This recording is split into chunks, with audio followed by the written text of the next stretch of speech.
मी मतदार बोलतोय हे विशेष सेगमेंट आता बघूया। आपण दररोज एका ज्वलंत विषयावर राज्यभरातल्या मतदारांना काय वाटतं हे जाणून घेण्याचा प्रयत्न करतोय। आमचा आजचा प्रश्न होता, उमेदवाराच्या गुन्हेगारी पार्श्वभूमीचा मतदान करताना विचार करता का? जेव्हा आपण मतदान करतो तेव्हा उमेदवाराची गुन्हेगारी पार्श्वभूमी आहे याचा विचार आपण मतदान करताना करतो का? काय उत्तर आली बघूया। गुन्हेगारी स्वरूपाच्या लोकांना जर उमेदवारी देत राहिले तर हा समाज भरकटून जाईल आणि कुठेतरी या देशाचा विध्वंस होईल।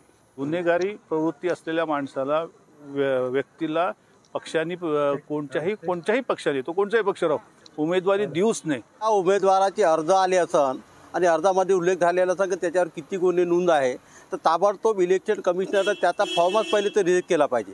जनरली जी पब्लिक असते ती याकडे लक्ष ठेवतेच आणि गुन्हेगारी क्षेत्रातले जे लोक असतात त्यांना वोटिंग करताना विचार करतात। आम्ही अशा लोकांचा विचार करणारच ज्यावेळेस गुन्हेगारी जो निवडणुकीला उभी राहतो तो त्याच्या हितासाठी राहतो, त्याची जी गुन्हेगारीची टोळी असते त्याच्या संरक्षण देण्यासाठी तो उभा असतो। जर असं गुन्हेगारीच्या लोकांना जर आपण हे करू तर आपल्या या क्षेत्रामध्ये विकास होईल की नाही याचा विचार आपण नक्कीच करायला पाहिजे। म्हणून अशा लोकांना निवडून द्यायचं नाही द्यायचं ते आपल्याच हातात आहे।